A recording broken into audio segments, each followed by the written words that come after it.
दोस्तों, मैं रीना आपके अपने channel Reena kitchen recipe and vlogs में स्वागत करती हूँ। तो हिंदू धर्म में एकादशी व्रत का सबसे ज़्यादा महत्व होता है और देवउठनी एकादशी का महत्व सबसे ज़्यादा है क्योंकि इस दिन भगवान विष्णु जो योग निद्रा में रहते हैं वो नींद से जाग जाते हैं। तो आइए हम जानते हैं कि देवउठनी एकादशी के व्रत में क्या खा सकते हैं, क्या नहीं खा सकते। आप चाहे तो कॉपी पेन लेकर भी नोट कर सकते हैं। काफ़ी लोग कंफ्यूज में रहते हैं कि हम क्या खाएं क्या नहीं खाएं, और बहुत से लोग रहते हैं कि कुछ चीज़ें खाते हैं, अलग अलग जगहों पे अलग अलग नियम लागू होते हैं। लेकिन जो हमारे शास्त्र तो सभी जगह एक ही बने, जो संस्कृत जो शास्त्र हैं वो एक ही जगह बने और उनकी जो बात है वो सबको माननी होती है, उससे हटके कोई भी चीज़ नहीं होती है। तो हम जानते हैं सबसे पहले कि एकादशी के व्रत में सबसे पहले तो किसी का दिया हुआ अन्न ग्रहण नहीं करना चाहिए। दूसरी बात यह है कि अगर आप निराहार व्रत रख कर व्रत करना चाहते हैं तो आप कर सकते हैं, नहीं तो एक बार भोजन भी कर सकते हैं। इस दिन दूध या जल का सेवन भी कर सकते हैं। साथ ही साथ एकादशी के व्रत में शकरकंदी, कुट्टू, साबूदाना, नारियल, काली मिर्च, साथ ही साथ दूध, बादाम, अदरक और चीनी आदि चीज़ों का प्रयोग आप कर सकते हैं। तो एकादशी का उपवास रखने वालों को दशमी के दिन से ही मांस, लहसुन, प्याज, मसूर की दाल आदि निषेध वस्तुओं का सेवन नहीं करना चाहिए। एकादशी के दिन प्रातः लकड़ी का दातुन ना करें। इस दिन वृक्ष से पत्ता तोड़ना वर्जित है, अतः स्वयं गिरा हुआ पत्ता लेकर सेवन करना चाहिए। नींबू, जामुन, आम के पत्ते लेकर चबा लें और अंगुली से कंठ साफ कर लें। यदि यह संभव ना हो तो पानी से बार बार कुल्ले कर सकते हैं। एकादशी के व्रत में व्रतधारी व्यक्ति को गाजर, शलजम, गोभी, पालक इत्यादि का सेवन नहीं करना चाहिए। विष्णु भगवान को मीठा पान चढ़ाया जाता है, तो इस दिन पान खाना भी वर्जित है। फलों में केला, आम, अंगूर, बादाम, पिस्ता इन फलों का सेवन आप कर सकते हैं। और साथ ही साथ जो सूखे मेवे हैं उनको, जैसे बादाम, पिस्ता, इन सब चीज़ों को आप खा सकते हैं। एकादशी की तिथि पर जौ, बैंगन और सेमफली नहीं खाना चाहिए। इस व्रत में सात्विक भोजन करना चाहिए। मांस, मदिरा, अन्य कोई नशीली पदार्थ का प्रयोग भी नहीं करना चाहिए। प्रत्येक वस्तु प्रभु को भोग लगाकर ही हमें ग्रहण करना चाहिए और तुलसी दल को छोड़कर, क्योंकि भगवान विष्णु को तुलसी नहीं चढ़ाई जाती है। साथ ही साथ ये थी खास जानकारी आपके लिए। वीडियो अगर आपको थोड़ा सा भी रोचक लगा हो तो सब्सक्राइब करने के लिए बिल्कुल भी कंजूसी ना करें। मिलते हैं आपसे अगले वीडियो में। हरे कृष्णा। मैं रीना आपके अपने channel Reena kitchen recipe vlogs में स्वागत करती हूँ। तो एकादशी के व्रत में क्या आप सेंधा नमक खा सकते हैं या नहीं खा सकते, इस वीडियो में आपको दी जाएगी पूरी जानकारी। तो देवउठनी एकादशी जो कि आज 4 नवंबर 2022 को है, कार्तिक मास के शुक्ल पक्ष की एकादशी को देवउठनी एकादशी आती है। जो दिवाली के बाद में जो पहली एकादशी वो देवउठनी एकादशी ही आती है। साथ ही साथ आज हम जानेंगे इस वीडियो में कि एकादशी के व्रत में सेंधा नमक क्यों नहीं खाते हैं। किसी भी व्रत में हमें नमक का प्रयोग बिल्कुल भी नहीं करना चाहिए, क्योंकि बिना नमक का व्रत वो ज़्यादा फलदायी रहता है और हमारे शास्त्रों में जो बताया गया है कि नमक का सेवन बिल्कुल भी नहीं करना चाहिए।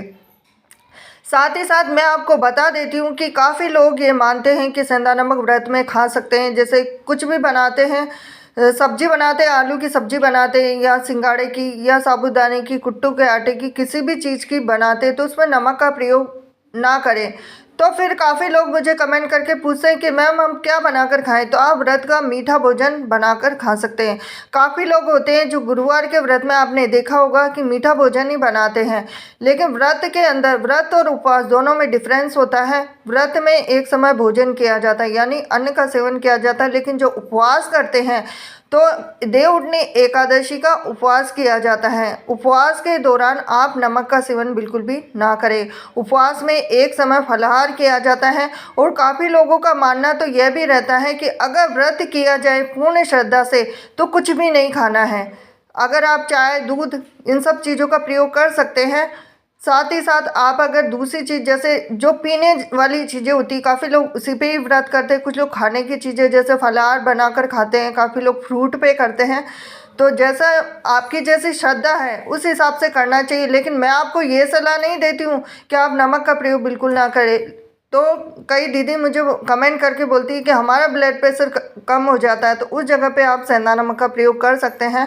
तो एकादशी के उपवास में आप नमक का प्रयोग ना करें, लेकिन एकादशी का काफ़ी लोग जो कर नहीं सकते हैं वो व्रत भी कर सकते हैं। तो ये थी खास जानकारी आपके लिए। वीडियो अगर आपको पसंद आया हो तो वीडियो को लाइक करें और चैनल को सब्सक्राइब करने के लिए बिल्कुल भी कंजूसी ना बरतें। हरे कृष्णा। नमस्कार दोस्तों, मैं रीना आपके अपने channel Reena kitchen and Indian blogs में स्वागत करती हूँ। तो आज है एकादशी। एकादशी का दिन सबसे ज़्यादा खास माना जाता है, क्योंकि एकादशी का व्रत हमें महीने में 2 एकादशी आती है, एक तो कृष्ण पक्ष की, एक है शुक्ल पक्ष की। तो एकादशी के व्रत में सभी महिलाएं का, अधिकतर तो महिलाएं ही व्रत करती है एकादशी का व्रत। तो एकादशी के व्रत में क्या महिलाएं बाल धो सकती या नहीं धो सकती?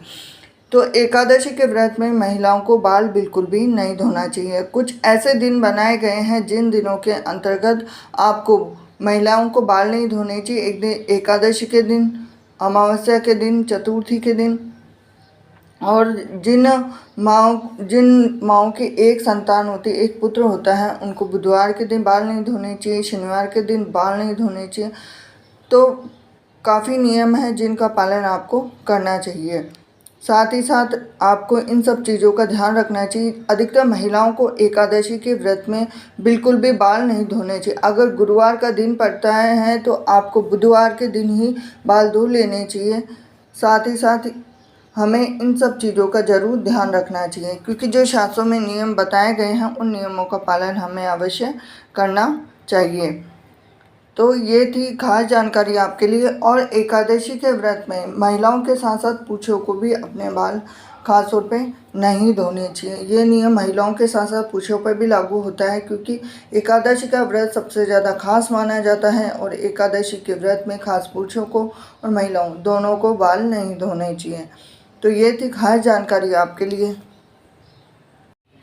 हेलो फ्रेंड्स, स्वागत है आपका Reena kitchen and Indian culture में। तो हिंदू धर्म में एकादशी व्रत का विशेष महत्व माना गया है। शास्त्रों के अनुसार साधक द्वारा एकादशी व्रत रखने से जीवन में आ रही सभी परेशानियां दूर हो जाती है और व्यक्ति को पुण्य के समान फल की प्राप्ति होती है। आज यानी आषाढ़ मास के कृष्ण पक्षी एकादशी तिथि के दिन योगिनी एकादशी का व्रत रखा जाता है।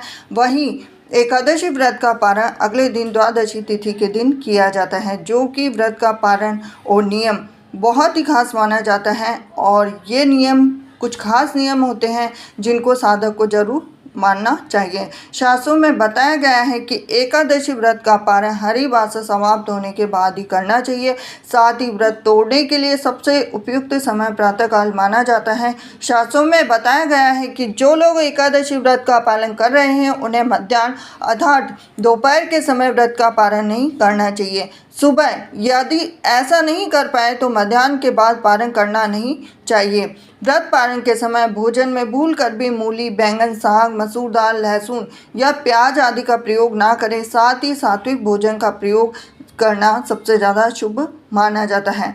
तो जो भी लोग एकादशी व्रत का पारण कर रहे हैं उन लोगों को मैं बता देती हूँ कि योगिनी एकादशी व्रत का पारण 15 जून को सुबह 5:23 से सुबह 8:10 के बीच शुभ माना गया है। और इस अवधि में व्रत पारण करने से व्रत का पूर्ण फल प्राप्त होता है।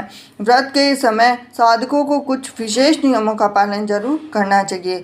तो ये थी खास जानकारी आपके लिए। वीडियो अगर आपको थोड़ा सा भी रोचक लगा हो तो वीडियो को लाइक करें, चैनल को सब्सक्राइब करें, बेल आइकन प्रेस करें। तो ऐसी ही जानकारी के लिए मेरे साथ बने रहिए Reena kitchen and Indian culture में। तो मिलते हैं आपसे अगले वीडियो में। हरे कृष्णा।